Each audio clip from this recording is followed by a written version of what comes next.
고유정 기사가 있습니다. 어제 10번째 공판이 있었는데요. 공판할 때마다 깜짝깜짝 놀랄 만한 내용 나오죠. 어제도 나왔습니다. 고유정 의붓 아들 사망 일주일 전에 제가 읽어드리지 않겠습니다. 그냥 보시죠. 이런 얘기를 한 게 전화에 녹음이 돼 있었답니다. 이게 파악이 된 거예요, 지금. 검찰 유사사건 검색 등 계획살인 확실하다. 어제 검찰은 이렇게 얘기를 했습니다. 내용 보시죠. 의붓 아들이 사망하기 일주일 전인 지난해 2월 정도예요.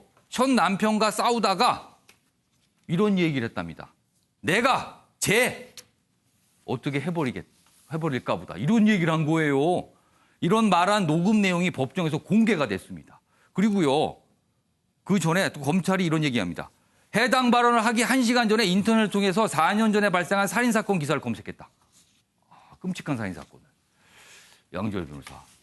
놀랍니다. 공판 있을 때마다 이런 게 자꾸 나오거든요. 지금 증거로요. 네, 그렇습니다. 뭐 지금 SNS에 문자 이런 것들 남긴 것들 그리고 조금 전의 내용은 이제 현재의 남편이죠. 남편과 통화하는 과정에서 녹취가 된 부분들을 이렇게 검찰에 찾아낸 것이고 그 시간 전후에서는 항상 어떻게 보면 이제 사건과 유사한 어떤 두 개의 사건들을 인터넷에 검색한 기록들이 좀 남아 있었고 그 자체가 좀 이상하잖아요. 그러니까 지난 공판에서 알려진 것처럼 그 시간대, 그러니까 아이의 사망 시간에 원래는 본인은 자고 있었다고 얘기했지만 깨서 또 다른 어떤 행동을 하고 있었다는 것도 나오지 않았습니까?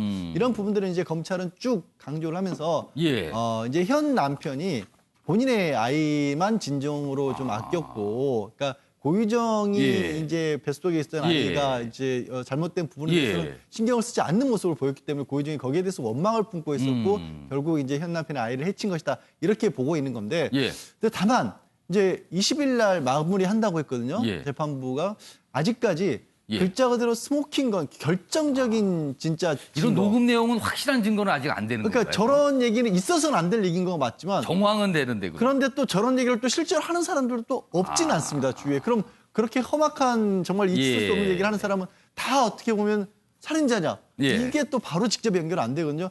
과연 재판부가 물론 이제 검찰도 굉장히 많은 얘기들을 하고 있기 때문에 어떤 판단을 다음 달 초에 선고를 한다고 했으니까 기다려 봐야 될 그런 상황입니다. 그러니까 이달 20일까지 이제 결심 공판을 하고요. 그리고 다음 달 초에, 내달 초에 1심 선고 결과가 나옵니다. 많은 분들이 또 그 이후에 주목을 하시고 그거에 대해서 또 얘기를 하실 걸로 같습니다.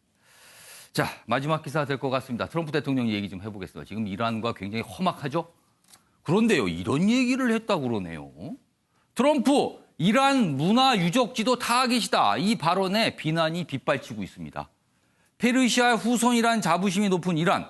지금 유네스코 유적을 20개 넘게 갖고 있어요. 굉장히 많은 유적을 갖고 있는데 트럼프 대통령이 이거를 타겟으로 해서 공격할 수 있다고 얘기한 거예요. 트럼프장에 그러자 수트 입은 테러범이다 이렇게 반발하고 있고요. 미국 언론은 이런 얘기는요. 국제재판소 유죄 판결 전례가 있다. 이거 안 된다. 막 이렇게 지적하고 있다. 무슨 얘기를 했냐면 이렇습니다. 트럼프 대통령이 SNS상에서 이란의 주요 시설 52곳을 공격 목표로 삼았다고 밝혔는데 그 과정에서 이란 문화의 매우 높은 수준으로 중요한 곳을 언급했어요. 여기도 타겟이라고. 유적지잖아요. 그리고요. 또 이런 얘기도 합니다. 휴가를 마치고 백악관으로 돌아오는 비행기에서 한 발언이 이제 알려진 건데요. 이란은 우리 국민을 고문하고 불구로 만들고 길가에 폭탄을 설치해 우리 국민들을 날려버리는데 우리는 그들의 문화 유적지를 못 건드리는 것이냐. 그런 식으로 안 된다. 우리 건들 것이다. 이렇게 얘기를 합니다. 이거 좀 심각한데요. 그럼 먼저 관련 영상 확인해 보겠습니다.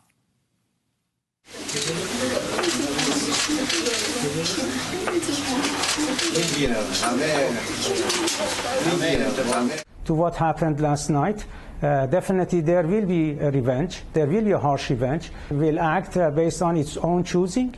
And the time, the place. Soleimani was plotting imminent and sinister attacks on American diplomats and military personnel, but we caught him in the act. We took action last night to stop a war.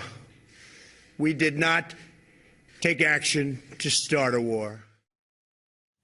윤기용 의원님, 트럼프 대통령의 유적지 이야기 어떻게 생각하세요?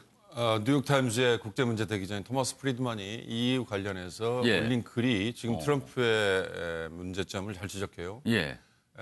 초기 트럼프 정부의 백악관에는 예. 맥스 틸러슨 예. 맥스 틸러슨 국무장관이나 예. 또는 매티스 국방장관, 예. 해병대 사령관 출신이죠. 이런 원로 그룹이 트럼프의 무모한 결정이나 판단에 대해서 제동을 적절하게 걸었다. 예. 근데 지금은 그들이 사라지면서 이런 사태가 빚어지고 있다. 그러니까 이번 문제는 자 트럼프가 얘기한 이란의 유적지 우리가 못 건드릴 것 같냐 이 얘기는 거의 이슬람 극단주의자인 IS 수준의 그렇습니다. 행동이나 언사란 말이죠. 예. 아까 CNN이 보도했던 것처럼 오히려 국제사법재판소의 대상이 될 수 있다라고 얘기했는데 트럼프가 이렇게 일방적으로 협박 이게 과연 통할 거냐. 지금 이란은 이제 핵무장으로 맞서겠다라고 예. 얘기할 정도니까 트럼프의 이런 협박이 과연 국제사회에 통할 건지 아니면 조금 더 이성적인 판단이 통할 건지를 알겠습니다. 여실히 보여주는 것 같습니다. 자, 아침에 매일 용재 숨바꾸게 달려왔습니다. 오늘은 여기서 마치겠습니다. 시청해주신 여러분 고맙습니다.